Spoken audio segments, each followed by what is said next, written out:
오늘 이 시간은 예수님의 사랑이라는 제목으로 말씀의 은혜를 나누겠습니다. 이제 이틀 후면 성탄절입니다.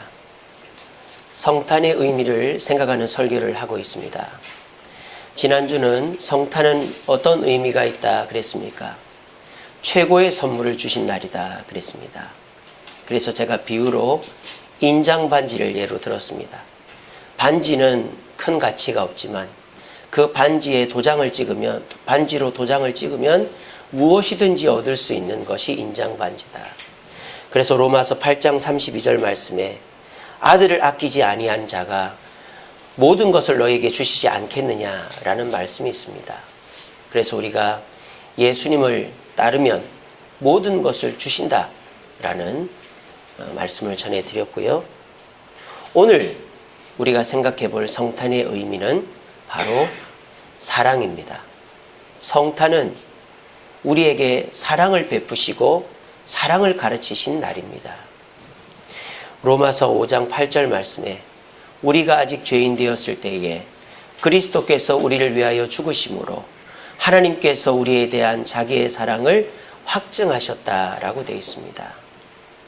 하나님이 우리를 사랑하는지 안 하는지 우리가 믿지 못하고 알지 못하니까 하나님의 최고의 가치를 지닌 예수님을 이 땅에 보내므로 우리에게 그 사랑을 보여주신 날이 성탄절이다라는 것입니다. 그래서 우리도 그 하나님의 사랑을 본받아 사랑을 합니다. 그래서 남녀 간의 사랑도 하고 부부 간의 사랑도 하고 지인 간의 사랑도 하고 또 좋을 때도 사랑하지만 희생하는 사랑도 합니다.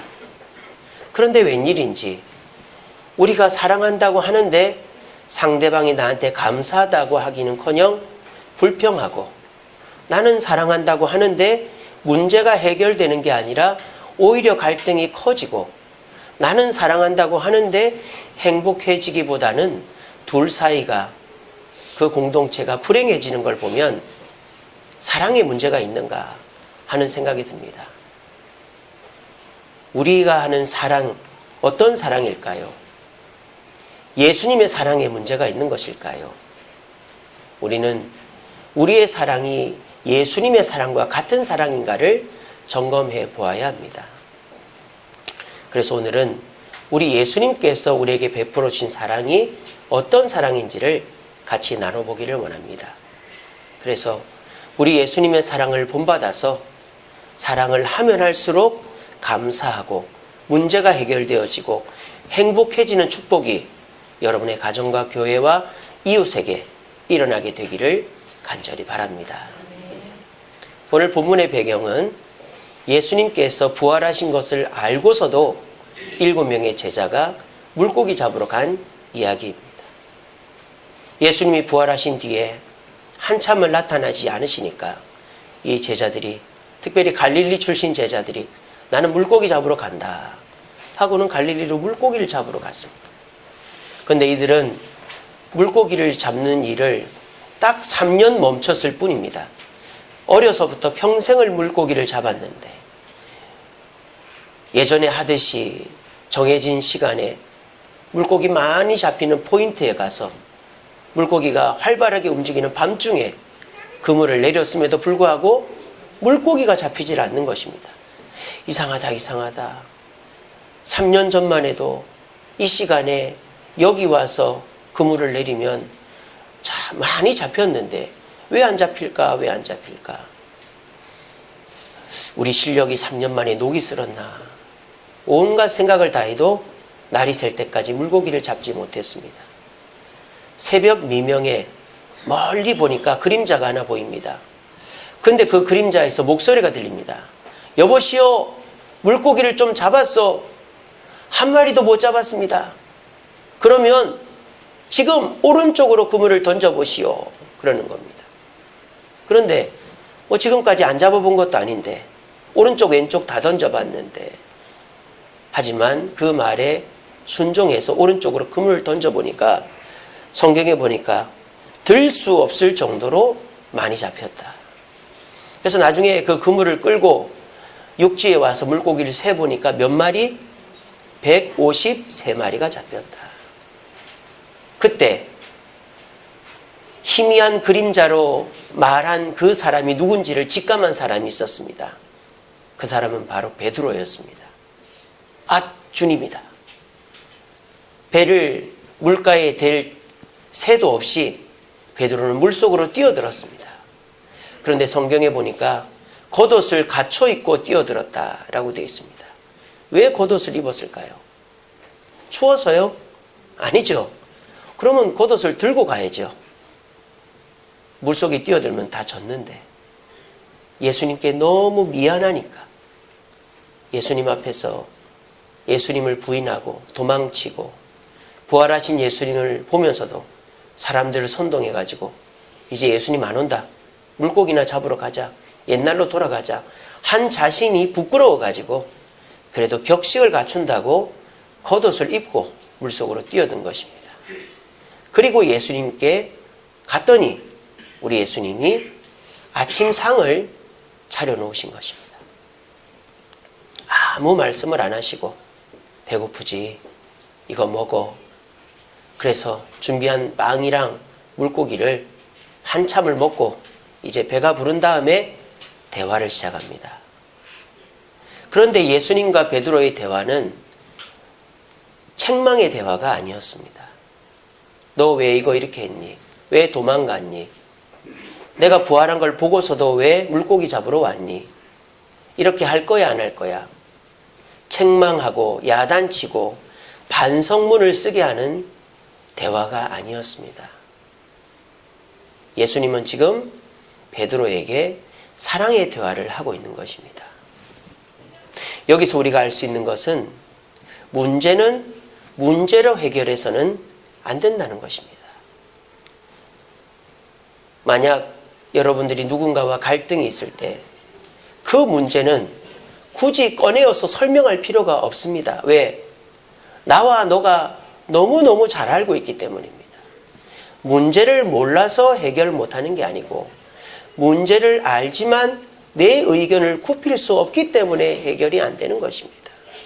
그런데 세상 사람들은 문제를 어떻게 해결하려고 합니까? 정치인들 보십시오. 또 기업인들 보십시오. 문제를 해결하려고 합니다. 상대방을 공격합니다. 당신이 이렇게 말했지 않소. 당신이 이렇게 하지 않았소. 그러니까 나는 양보할 수 없어. 그러면 상대는 가만히 있습니까? 당신도 이렇게 하지 않았어. 내가 어떻게 그거를 받아들일 수 있겠어? 문제를 해결하려고 하니까 해결이 안 되는 거예요.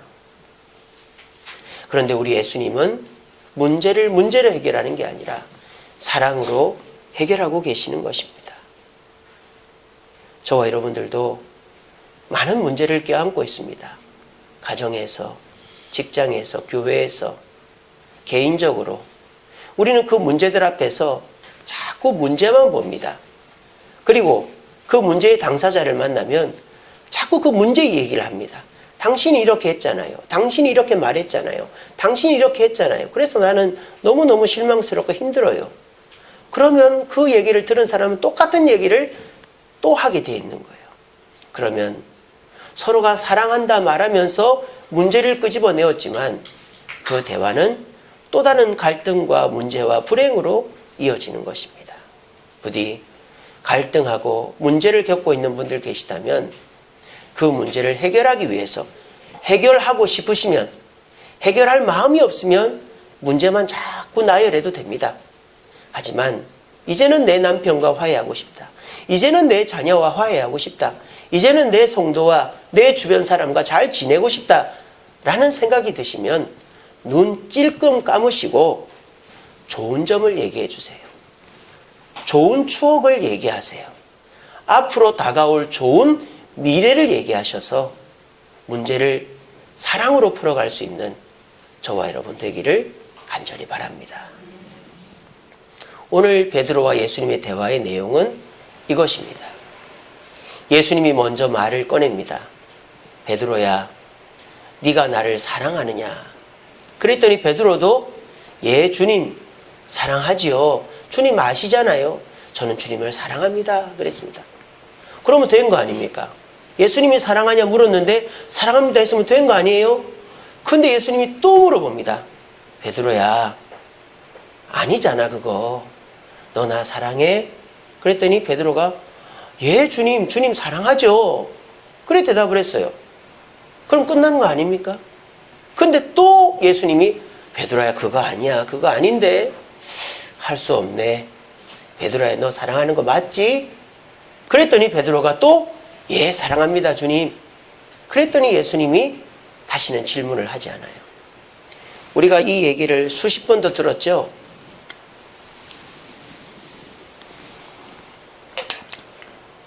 이 설교를 수십 번 들어왔지만은 이 대화가 이상하다고 생각해 보신 적 있습니까? 사랑하냐 물어봤는데 사랑한다고 했단 말이에요. 그럼 끝 아닙니까?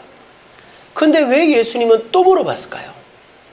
우리는 확인해 보려고 의심이 돼서 그런 얘기를 합니다만 팩트를 봐야 됩니다. 오늘 이 대화에 이 사랑이라는 말, 예수님과 베드로는 동문서답을 하고 있는 것입니다. 예수님이 말하는 사랑과 베드로가 말하는 사랑이 달라요. 아이고 목사님 다 사랑 아니에요? 사랑으로 보이시죠? 그렇지 않아요. 헬라어로 보면 다른 사랑이에요.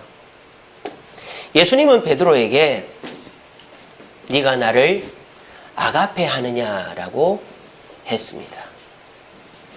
헬라어로 사랑은 네 가지가 있습니다. 다른 것도 있지만 크게 네 가지가 있어요. 첫 번째는 에로스죠. 에로스. 이건 뭡니까? 남녀 간의 육체적인 사랑. 나쁜 거 아닙니다. 남녀 간의 육체에서 하나님이 주신 최고의 선물입니다. 이 성이라는 것은 최고의 선물이죠. 남녀 간의 에로스의 사랑, 아름답고 귀한 것입니다. 그리고 두 번째 사랑은 필레오의 사랑입니다. 이거는 친구 간의 또 지인 간의 사랑이죠. 친구, 지인 간의 신뢰, 우정입니다. 필레오. 세 번째는 스톨게 사랑이 있습니다. 이거는 혈연 간의 부모, 자식, 형제, 혈연 간의 희생하는 사랑을 스토르게라고 합니다. 마지막이 아가페. 이거는 하나님께서 우리를 위해 하신 희생의 사랑, 아무 조건 없이 베풀어 주신 희생의 사랑을 아가페라고 합니다. 에로스, 남녀 간의 육체적인 사랑. 필레오, 친구, 지인 간의 우정, 신뢰. 스토르게, 혈연지간 간에 희생하는 사랑. 아가페, 하나님이 주신 희생의 사랑. 헬라어로 사랑은 크게 이 네 가지가 있고 이 네 가지는 다 귀중하고 소중한 것입니다. 어떤 것이 좋다, 아가페가 최고다, 그거 아닙니다. 에로스도 최고고 필레오도 최고고 스토르게도 최고고 아가페도 최고입니다.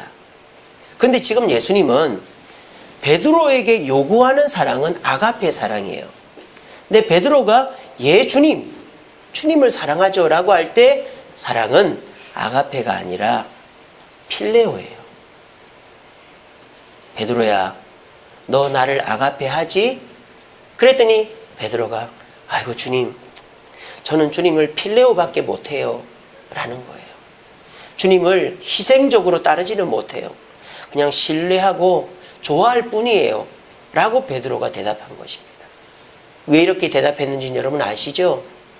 베드로가 3번이나 주님을 부인하고 십자가 밑에 있지도 않고 부활하신 예수님을 만나고도 사람들을 선동해서 물고기 잡으러 왔잖아요. 벼룩도 낯짝이 있지, 나를 위한 희생적 사랑 너 갖고 있지라고 하는데 어떻게 내가 희생적 사랑을 갖고 있다고 뻔뻔스럽게 말할 수가 있습니까? 그러니까 베드로가 너무 죄송스러워가지고 주님, 제가 주님을 아가페 해야 되는데 지금까지 제 모습이 필레오밖에 안 되네요. 주님, 제가 주님을 필레오 정도 사랑하는 것 같습니다. 미안합니다. 그렇게 얘기하는 거예요. 그랬더니 주님이 베드로가 나한테 많이 미안한가 보다. 다시 한번 질문합니다. 뭐라고요? 헬라어 원문에 보면 그렇습니다. 베드로야 네가 나를 아가페 해도 된다. 내가 이전 일은 다 잊어버리겠다. 아가페 해다오. 지금까지 실수 내가 다 잊어버릴 테니까 나를 희생적으로 따라다오. 부탁한다. 나를 아가페 해다오라고 했어요. 그랬더니 베드로가 예 주님, 나를 용서해 주시고 받아주시니까 내가 다시 한번 힘내어서 희생적인 사랑 하겠습니다 라고 말하는 게 아니라 베드로가 또 빼는 거예요. 아이고 주님 감사합니다만 제가 자신이 없습니다. 자신이 없습니다. 내가 3번이나 주님을 부인하고 십자가 밑에 있지도 않고 내가 제자들 선동해서 이렇게 물고기 잡으러 와버리고 주님 곁을 떠났는데 내가 어떻게 주님 앞에 설 수 있겠습니까? 주님, 저는 주님을 니고데모처럼 신뢰하고 존경을 하지만 이제 다시 주님의 제자가 될 수는 없을 것 같습니다. 주님. 그러는 거예요. 참 우리 주님도 답답하시겠죠. 이놈이 왜 이러나. 지금까지 잘 버텨왔으면서 이제 문제가 다 끝났는데 이제 내가 부활 승천해서 성령 보내주면 힘내어서 내 일을 할 수 있는데 왜 지금 와서 이렇게 무너지나. 너무너무 안타까우신 거예요. 그러면 우리 같으면 야 이놈아 정신 차려라. 내가 너한테 무리한 거 요구하지 않고 야단치는 거 아니잖아. 책망하는 거 아니잖아. 너 왜 이래? 너 옛날에 안 이랬잖아. 너 옛날에 성격 급하고 얼마나 적극적이고 얼마나 진취적이었는데 왜 이렇게 겁먹고 왜 이렇게 주눅들고 왜 이렇게 소극적으로 되냐. 야단치고는 강제적으로라도 너 내가 시키는 대로 해. 내가 하라는 일을 해야 된다 라고 말할 수 있는데 여러분 놀라운 사실이 있습니다. 우리 예수님이 또 한 번 물어보는 거예요. 그런데 이번에는 뭐라고 물어보는지 아세요? 베드로야 그러면 너 나를 필레오 해줄 수는 있지? 라고 물어보는 거예요. 이게 예수님의 사랑이에요. 여러분 원문을 보세요. 그렇게 되어 있습니다. 너 나를 필레오 해줄 수 있지? 라고 얘기하는 거예요. 그랬더니 베드로가 이제는 자신이 생긴 거예요. 왜? 내가 도저히 아가페는 못할 것 같은데 예수님이 신뢰하고 존경하고 하는 정도의 사랑으로도 만족하신다고 하니까 베드로가 예 주님 제가 필레오 해드릴 수는 있어요. 주님 그렇게만 해도 된다면 제가 하겠습니다 라고 얘기한 거예요. 만약 저 같으면 주님께서 필레오 해줄래? 라고 했을 때는 그래도 주님한테 미안해서 아닙니다. 주님 제가 아가페 하겠습니다. 잘 못할 것 같아도 아가페 하겠습니다. 주님 한 번만 더 기회를 주세요. 그럴 것 같은데 이 베드로는 끝까지 주님 저는 필레오밖에 못하겠다는 거예요. 이때 우리 주님 어떻게 하십니까? 그 다음에 이놈아 내가 필레오 한다고 너도 필레오 하냐? 너는 탈락 땡. 그렇게 하는 게 아니라 18절에 보니까 내가 진실로 진실로 내게 이르노니 내가 젊어서는 스스로 띠띠고 원하는 곳으로 다녔거니와 늙어서는 내 팔을 벌리리니 남이 내게 띠띠우고 원하지 아니한 곳으로 데려가리라. 사명을 맡기시는 거예요. 실망을 주고 기대에 부응을 안 해도 우리 예수님은 지금 뭐 하고 있는 거예요? 베드로의 사랑에 자신의 사랑을 낮추어서 맞춰주고 있는 것입니다. 이것이 우리 예수님의 사랑입니다. 우리는 사랑을 어떻게 합니까? 내게 맞추라고 말합니다. 내게 맞추라고. 내가 이만큼 하니까 당신도 이만큼 해주세요. 내가 당신에게 이만큼 사랑 받아야 되겠으니까 이만큼 사랑 주세요. 그렇게 합니다. 그래서 상대에게 얘기를 합니다.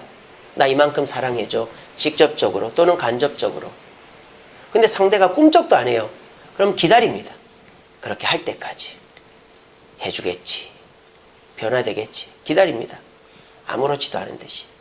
기다려도 상대는 자기가 할 수 있는 사랑만 합니다. 또 기다립니다. 해주겠지. 해주겠지. 우리 예수님이 하시듯이. 예수님이 아가페 해놓고 기다립니다. 필레오밖에 안 해요. 또 예수님이 아가페 해놓고 기다립니다. 필레오밖에 안 해요. 자, 그런데 세상 사람들은 어떻게 하죠?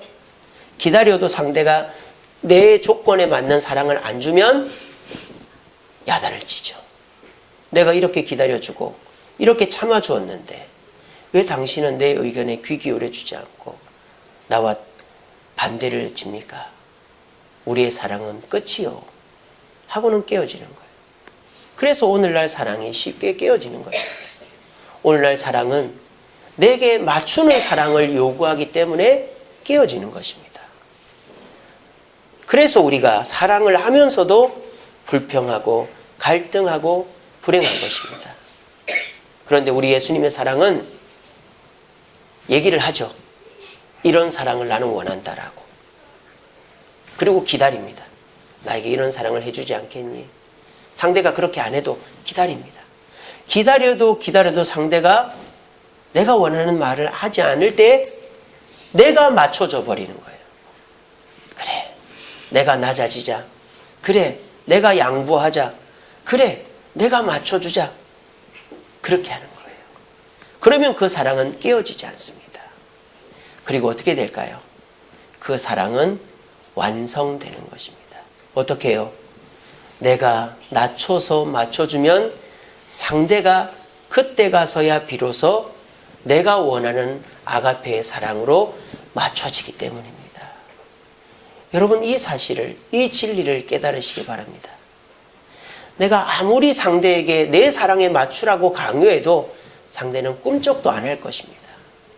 하지만 저와 여러분들이 상대방에게 먼저 낮아지고 양보하고 맞춰주면 결국은 상대가 내가 원하는 아가페 사랑으로 변화될 것입니다. 그 증거가 뭡니까? 베드로 아닙니까? 베드로 주님 앞에 끝까지 필레오만 하겠다 했습니다. 나는 털끝 하나, 손톱 하나 다치지 않겠다고 말했습니다. 근데 베드로가 어떻게 죽지요?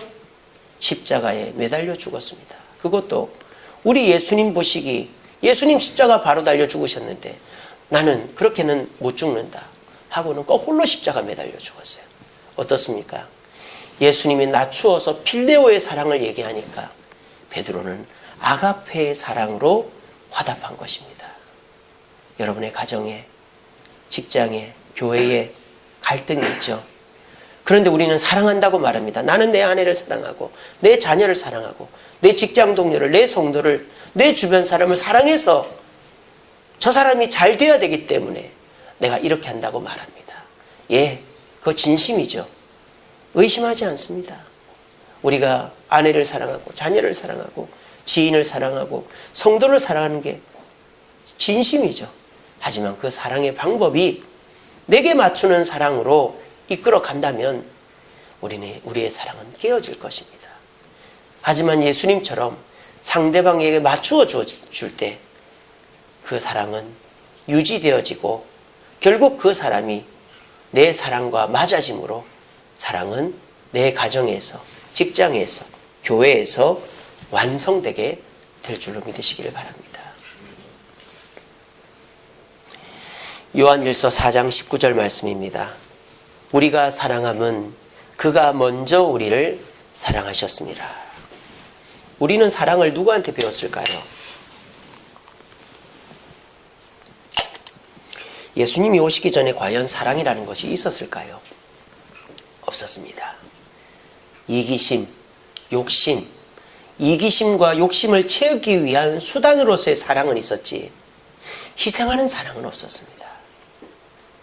예수님 오시고 십자가 달려 죽으심으로 이 세상에 비로소 참된 사랑이 시작되었습니다. 그래서 모든 국가마다 희생적 사랑을 칭송합니다. 국가를 위해서 희생한 사람, 가족을 위해서, 사회를 위해서 희생한 사람 뉴스에 대서특필됩니다.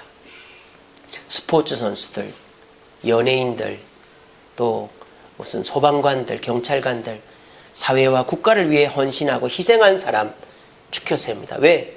희생적 사랑을 칭송하기 때문입니다. 그 희생적 사랑은 바로 예수님으로부터 시작되었습니다. 그런데 오늘날 우리가 하고 있는 그 사랑이 예수님이 가르쳐 주신 그 희생적 사랑과 같은가 하는 것을 우리는 돌아봐야 됩니다. 예수님은 우리에게 1, 2, 3, 4라고 해줬는데 우리는 5, 6, 7, 8이라고 하며 사랑하고 있는 것입니다. 예수님이 먼저 사랑해 주신 그 사랑 그대로 사랑합시다. 본질로 돌아갑시다. 야구 선수들도 자세가 흐트러지면 초반기 때, 신인 때 자세로 돌아간다고 합니다. 우리도 원래 주님의 사랑, 성경이 말하는 사랑, 아가페의 사랑, 맞춰주는 사랑으로 돌아갑시다. 그래서 이 성탄절 이틀 전에 말씀을 들을 때에 우리가 주님의 사랑을 본받아서 내 가정에서, 내 직장에서, 교회에서 주님의 맞춰주는 사랑을 실천함으로 사랑을 회복하는 저와 여러분들의 가정과 직장과 교회가 되기를 간절히 바랍니다. 말씀을 맺겠습니다. 앞에 보시면은 두 부녀의 사진이 있죠. 첫 번째 이 아이는 가브리엘 마샬이라는 아이입니다. 머리에 보니까 흉터가 있죠. 악성 종양에 걸려서 죽다 살아난 애입니다. 살았어요. 근데 얘가 밖을 안 나가는 거예요. 왜? 사람들이 이걸 보고 놀리니까. 그래서 아버지가 어떻게 했는 줄 아세요? 똑같이 했어요. 물론 살을 짠 건 아니고 문신을 했습니다. 빨간색 문신으로. 그러면서 이 아버지가 얘야, 이제는 거리에 나가도 된다. 왜냐? 이제 사람들이 너만 보는 게 아니라 우리를 볼 것이기 때문이야 라고 말했다고 합니다. 이 아버지는 대머리가 아닙니다. 머리가 끝까지 나 있는 사람입니다. 근데 이 아들을 위해서 머리를 홀딱 깎은 거예요. 한 번만이 아니라 평생을 이렇게 살겠다는 것입니다. 두 번째 사진은 캠벨이라는 여자아이입니다. 여기는 미국이고 여기는 뉴질랜드인데 이 아이는 귀가 안 들려요. 귀가. 그냥 귀가 안 들리는 게 아니라 귀 안에 있는 달팽이관이 망가진 거예요. 그래서 이 아이가 와우 이식 수술이라고 합니다. 달팽이관 이식 수술을 했어요. 보청기 갖고도 안 되니까. 그런데 이 아이가 그것 때문에 열등감 느끼고 스트레스 받는 거예요. 소리가 정확하게 안 들리거든요. 보다 못한 이 아버지가 머리를 홀딱 깎고 문신을 새겼어요. 이게 바로 달팽이관입니다. 그 이식한 문신을 새기고 딸을 위로한 것입니다. 이것이 뭐죠? 맞춰주는 사랑인 것입니다. 우리가 암송하는 고린도전서 13장, 사랑은 뭐라고 가르칩니까? 오래 참는 거라고 가르칩니다. 사랑은 나의 유익을 구하는 것이 아니라고 가르칩니다. 근데 우리는 사랑을 내가 좋을 때 사랑합니다. 내가 좋아하는 사람을 사랑합니다. 내가 바라는 것을 사랑합니다. 그것은 예수님의 사랑이 아닙니다. 예수님의 사랑은 상처를 사랑하는 것입니다. 맞춰줘서 사랑하는 것입니다. 우리 모두 이 예수님의 사랑을 본받을 수 있는 저와 여러분 되기를 간절히 바랍니다. 기도하겠습니다.